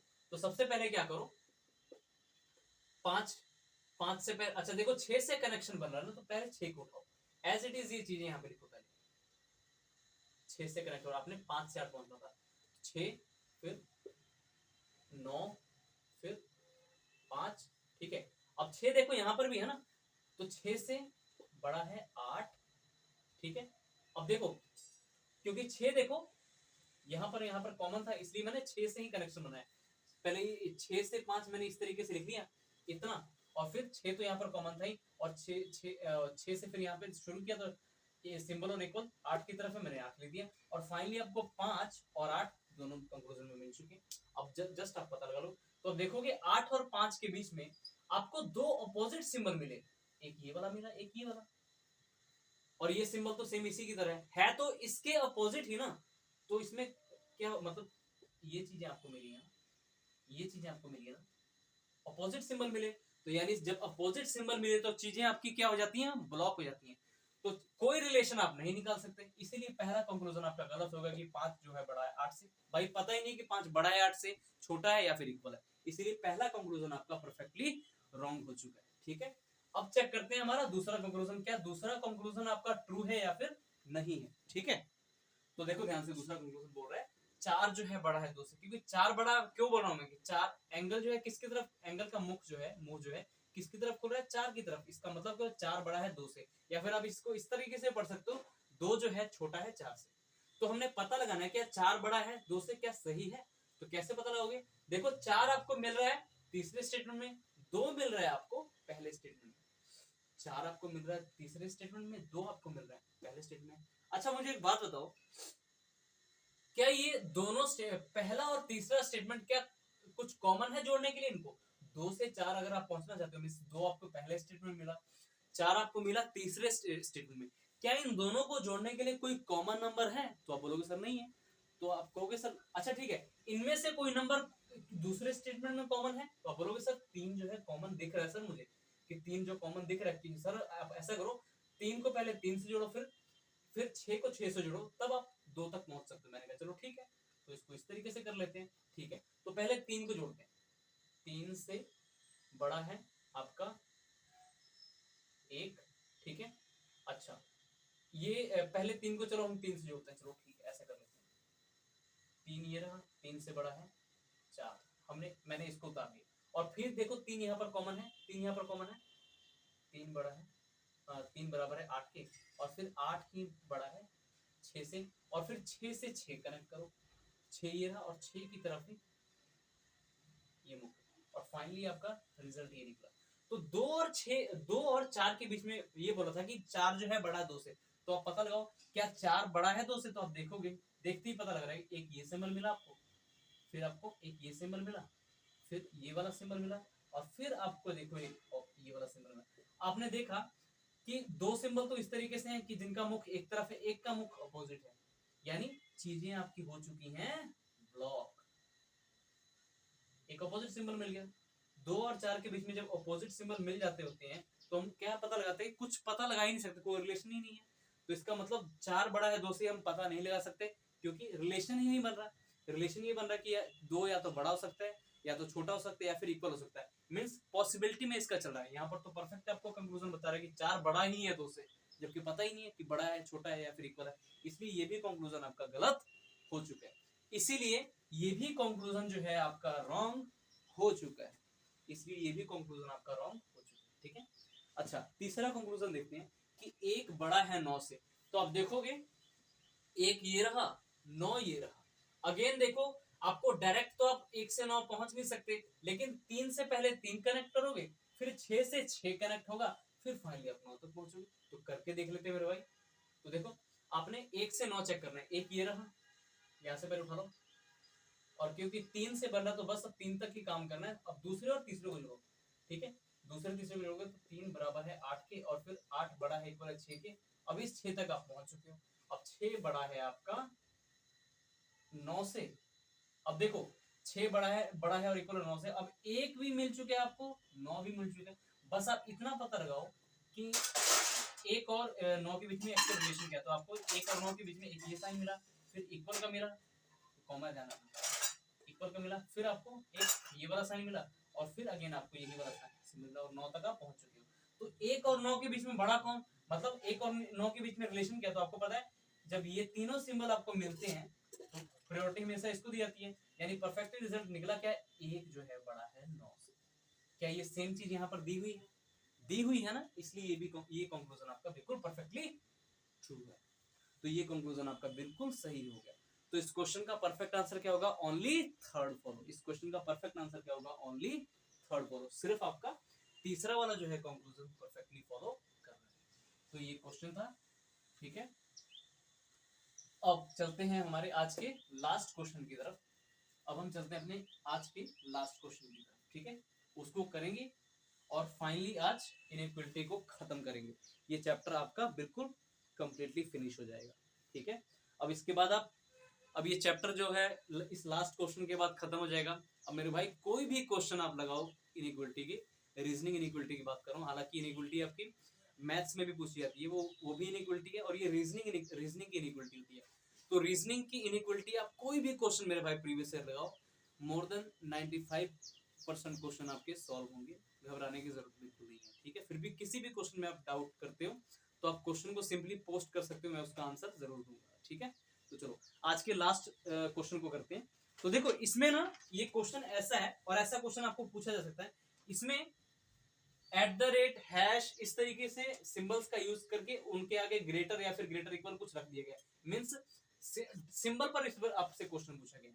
तो पहला सिंबल क्या है आपका, @ बोला है कि @ स्टेटमेंट है, ये ग्रेटर देन इक्वल है डॉलर से, फिर डॉलर जो है हैश से बड़ा है, ये स्टेटमेंट चल रही है आपकी। फिर ये वाला साइन दिया है, फिर बीच में ब्रेक कर दिया, फिर कॉपीराइट का साइन है जो कि बड़ा है इससे, फिर डॉलर का साइन, फिर ग्रेटर इक्वल है इससे, फिर ये हो गया, ये भी साइन है, फिर ये है परसेंटेज, फिर यहाँ पर ब्रेक कर दिया, आगे है एंड, फिर ये वाला साइन, फिर ये वाई का साइन है इस तरीके से, फिर ये और फिर ये, और बस स्टॉप कर दिया। उसके बाद आपको कंक्लूजन पहला पूछा गया है इसमें कि percentage is greater then and, दूसरा कंक्लूजन आपसे पूछा गया है डॉलर इज ग्रेटर देन @, तीसरा है आपसे पूछा गया है greater than equal to question, ठीक है। तो इसको सॉल्व कर लेते हैं। तो पहला कंक्लूजन आपसे बोला गया कि परसेंटेज जो है बड़ा है एंड से, ठीक है। ये क्वेश्चन का पैटर्न है पूछने का, ठीक है। परसेंटेज जो है बड़ा है एंड से, क्या ये सही है? अगर सही है तो ये ट्रू हो जाएगा। तो परसेंटेज देखो कहाँ मिल रहा है, तो परसेंटेज आप देखोगे दूसरे स्टेटमेंट में मिल रहा है, एंड आपको मिल रहा है तीसरे स्टेटमेंट में। अच्छा ये दोनों देखो चीजें किसी सिंबल से कनेक्ट हो पा रही हैं, और बोलोगे सर क्वेश्चन मार्क से दोनों की दोनों जो है चीजें कनेक्ट हो पा रही है क्वेश्चन मार्क से। तो देखो परसेंटेज और एंड के बीच में रिलेशन एक्चुअल में पता करने के लिए पहले इन दूसरे और तीसरे स्टेटमेंट को जोड़ना पड़ेगा। किससे जुड़ रही है दोनों की दोनों स्टेटमेंट? दोनों के दोनों स्टेटमेंट जो जुड़ रही है वो क्वेश्चन मार्क से जुड़ रही है। तो क्वेश्चन मार्क को पहले उठाओ, तो क्वेश्चन मार्क ये रहा, फिर उसके बाद डॉलर का साइन है, फिर उसके बाद ये साइन है, फिर ये, और फाइनली आप परसेंटेज तक पहुंच चुके हैं। ठीक है, तो परसेंटेज तो आपको मिल गया। अच्छा अगेन आपको एंड तक पहुंचना है, आपको एंड। अच्छा एक और बात अगर देखोगे, एक और बात देखोगे कि दोनों की दोनों स्टेटमेंट मेरे भाई इससे भी, इस सिंबल से भी कनेक्ट हो रही है, और ये इजी भी है, इससे भी हालांकि हो जाएगा, बट जो हमने हमेशा अप्रोच अपनी इजीएस्ट रखनी है कि सबसे आसान तरीका कौन सा है, इससे ज्यादा जल्दी कनेक्ट होगा। तो पहले इसी को उठाते हैं, पहले इसी को, क्योंकि देखो यहाँ से यहाँ पहुंचना डायरेक्ट इजी है। तो देखो ये साइन मिला आपको, ये साइन ये रहा, फिर इसकी तरफ परसेंटेज है, और फिर इसी साइन को देखो ये सेम तो है, इसी की तरफ मुख है इस एंगल का, और आप एंड तक पहुंच चुके। देखो कितनी इजीली पहुंच गए ना। हमने हमेशा क्या होता है अपनी अप्रोच इजी रखनी है। तो एंड और परसेंटेज के बीच में रिजल्ट क्या है कि जो है परसेंटेज जो है बड़ा है एंड से, ये रिजल्ट है। तो क्या ये परसेंटेज बड़ा है एंड से? बिल्कुल सही है। तो पहला कंक्लूजन आपका बिल्कुल ट्रू हो चुका है, ठीक है। अब दूसरा कंक्लूजन चेक करते हैं हम कि डॉलर बड़ा है @ से। अब देखो डॉलर आपको मिल रहा है यहाँ पर, डॉलर बड़ा है @ से, डॉलर ये रहा, @ भी। अच्छा इस बार आप अगर देखोगे दोनों के दोनों कंक्लूजन के जो वेरिएबल हैं आपको एक ही स्टेटमेंट मिल रहे हैं, आप पता लगा सकते हो। तो देखो @ और डॉलर, @ तो रिलेशन ये है $डॉलर में कि @ या तो बड़ा है या फिर इक्वल है डॉलर। क्या ये ऐसा है? यहाँ पर तो बोल रहा है कि डॉलर बड़ा है @ से, जबकि रिलेशन ये है कि @ बड़ा है या फिर इक्वल है, यानी ऑपोजिट सिंबल है। देखो यहाँ पर इससे भी पता लगा सकते थे आप, @ की तरफ एंगल का मुख्य है डायरेक्ट स्टेटमेंट में से, लेकिन यहाँ पर डॉलर की तरफ, इसलिए भी कंक्लूजन आपका दूसरा गलत हो चुका है। तीसरा चेक करो, y और क्वेश्चन मार्क के बीच में क्या y या तो बड़ा है या इक्वल है, क्या ये सिंबल आपको मिलेगा स्टेटमेंट में से? तो देखो y आपको कहाँ मिल रहा है, y आपको मिल रहा है यहाँ पर, और ये वाला सिंबल आपको कहाँ मिल रहा है, इसका क्वेश्चन मार्क का यहाँ पे मिल रहा है, ठीक है। अच्छा y से क्वेश्चन मार्क तक आपको पूछा गया। अच्छा छोड़ो, एक और बात देखो, y ये रहा, क्वेश्चन मार्क, जब दोनों की दोनों चीजें आपको एक ही स्टेटमेंट में मिल रहे हैं तो आपको कहीं और जाने की जरूरत नहीं है। तो यहाँ पर क्या रिजल्ट निकला y और इसके क्वेश्चन मार्क के बीच में कि y ये y बड़ा है क्वेश्चन मार्क से, लेकिन यहाँ पर बोल रहा है y या तो बड़ा है या फिर इक्वल है, मतलब पॉसिबिलिटी में बता रहा है अपना, इसलिए ये भी कंक्लूजन मेरे भाई गलत हो चुका है। तो इस क्वेश्चन का परफेक्ट आंसर आपका क्या आएगा? इस क्वेश्चन का परफेक्ट आंसर होगा ओनली फर्स्ट फॉलो। तो इस क्वेश्चन का मेरे भाई परफेक्टली क्या आंसर होगा? Only first follow. तो ठीक है, तो फाइनली आज आपका जो बैंकिंग में पूछा जाता है इनइक्वालिटी बिल्कुल खत्म हो चुका है, और ये बिल्कुल इजीएस्ट वे में मैं आपको समझाया है। ठीक है, ये आपके एसएससी के एग्जाम में भी देखने को मिलेंगे, चाहे वो सीजीएल टायर 1 की बात करूं, चाहे मैं बात करूं टायर 2 की, आपको ये चीजें मेरे भाई डायरेक्ट देखने को मिलेंगी। तो इन चीजों को अच्छे से समझना। इंट्रोडक्शन की वीडियो पहले देखो, उसमें सभी के सभी जो भी सिंबल देखो, 3 ही साइन जो है इनइक्वालिटी में, पूरी की पूरी इनइक्वालिटी में 3 साइन ही यूज होते हैं। वो कौन से होते हैं साइन, ये भी मैं आपको बता देता हूँ। थोड़ा सा रिपीट कर देता हूँ उन चीजों को जो मैंने फर्स्ट वीडियो में आपको कराई है। आज मैं चीजें फिर से रिपीट कर देता हूँ, एक रिवीजन क्लास के तौर पर हो जाएगी। उन सिंबल्स का मतलब समझो होता क्या है। देखो, पूरी की पूरी इनइक्वालिटी जो है 3 सिंबल पे ही खेली जाती है। एक ये सिंबल होता है, एक ये सिंबल होता है, और एक आपका ये सिंबल होता है। जब भी वेरिएबल्स के बीच में ये 3 सिंबल मिले, तो इनमें प्रायोरिटी किसको दी जाती है? इस सिंबल को। मतलब इन 3 साइन में बड़ा कौन सा होता है? ये वाला। ठीक है, ये पहली बात। अगर आपको ये साइन मिस है और ये दोनों ही साइन मिल रहे, या फिर ये दोनों साइन मिले, तो इनमें बड़ा कौन सा? इसको दिया जाता है प्रायोरिटी, यानी ये वाला बड़ा। ठीक है, अगर ये भी सिंबल साइन मौजूद नहीं है, सिर्फ ये है और फिर अगेन ये है, तो इन दोनों का मतलब तो एक ही होता है, तो ये बड़ा। ठीक है, अगर सिर्फ इक्वल इक्वल, तब भी इक्वल ही होता है इसका रिजल्ट। लेकिन अगर ये सिर्फ यही साइन है, ये सारी चीजें मैंने पीडीएफ में ऑलरेडी बताई हुई आपको, तो ये बड़ा। ठीक है, ये चीजें होती हैं आपकी। और मैं बताता हूं रिवीजन के तौर पे आपको चीजें रिमाइंड करा रहा हूं। कभी भी आपको ये सिंबल कभी भी देखने को मिले और बीच में इस तरीके से, तो इसका मतलब क्या? वो बड़ा नहीं है। बड़ा नहीं है तो इसका मतलब आपको पता है इनइक्वालिटी में 3 चीजों में बात की जाती है। एक इस पे बड़ा, ग्रेटर देन इक्वल, और फिर इक्वल। अगर ये नहीं है तो 2 ही सिंबल बचे, ये वाला और एक ये वाला। तो इनमें बड़ा कौन सा? यही वाला होता है। मतलब देखो, अगर बड़ा नहीं है तो इसका एक ही मतलब होगा, या तो एक मिनट, अगर ये इसका डायरेक्ट समझो मतलब, अगर बड़ा नहीं है, किसी भी पर्सन के बारे में अगर आपको नहीं पता, कोई भी 2 पर्सन है, अगर आपको नहीं पता कि कौन किससे बड़ा, तो आप क्या मतलब अज्यूम करते हो? ये पर्सन उससे बड़ा हो सकता है, या फिर छोटा हो सकता है, या फिर इक्वल हो सकता है। तो यहाँ पर देखो, अगर बड़ा नहीं है तो इसका मतलब क्या हुआ? या तो वो पर्सन छोटा होगा या फिर इक्वल होगा। तो इसका सिंबल किस तरीके से यूज किया जाता है? इधर स्मॉलर और इक्वल। ठीक है, अच्छा, अगर ये सिंबल आपको दिया है, इसका मतलब क्या हुआ? छोटा नहीं है। छोटा नहीं है तो इसका मतलब क्या हुआ? या तो बड़ा होगा या फिर इक्वल होगा। बात तो 3 ही तरीके से करोगे ना, या तो बड़ा होगा, या तो छोटा होगा, या फिर इक्वल होगा। कंपैरिजन तो 3 ही तरीके से किया जाता है। अगर बड़ा नहीं है तो सॉरी, छोटा अगर नहीं है तो इसका मतलब या तो बड़ा होगा या फिर इक्वल होगा। तो हमेशा ये साइन यूज होता है मेरे भाई। ठीक है, अच्छा, अगर कभी भी ये साइन इस तरीके से हो कि ना ही बड़ा है ना ही इक्वल है, तो इसका मतलब क्या होगा? छोटा होगा, यानी सिंबल ये ऐसे ही। ना ही छोटा है ना ही, इस सिंबल का मतलब होता है ना ही छोटा है ना ही इक्वल है, इसका मतलब क्या होगा? बड़ा होगा। और ये लास्ट जो सिंबल है इसका बहुत ध्यान रखना, अगर बोलेगा कि इक्वल नहीं है तो इसका मतलब क्या होगा? इक्वल नहीं है मतलब बराबर तो है। 2 पर्सन के बारे में आप ये अज्यूम कर रहे हो कि दोनों बराबर तो नहीं है भाई, बराबर एज के नहीं है, तो क्या अज्यूम करोगे? अगर किसी ने आपको बता दिया कि भाई बताओ ये दोनों अगर बराबर नहीं है तो कौन किससे बड़ा कौन किससे छोटा, यही बोलोगे। तो आप अगर बराबर नहीं है तो इसका मतलब 2 होता है, या तो बड़ा होगा या फिर छोटा होगा। तो इस सिंबल के लिए ये 2 साइन यूज किया जाता है। ये ऐसा सिंबल है, इसके लिए 2 साइन यूज किए जाते हैं अलग अलग, या तो बड़ा या फिर छोटा। ठीक है, पूरी की पूरी इनइक्वालिटी इन 3 सिंबल के ऊपर ही घूमती होती है, ध्यान रखना। ठीक है, चलो, तो आज आपकी इनइक्वालिटी कंप्लीटली होती है फिनिश। अब आप इन 6 की 6 वीडियो देखने के बाद, जो भी इनइक्वालिटी आपकी जितने भी पार्ट हैं, इनको देखने के बाद कोई भी क्वेश्चन आपके इजीली सॉल्व होंगे।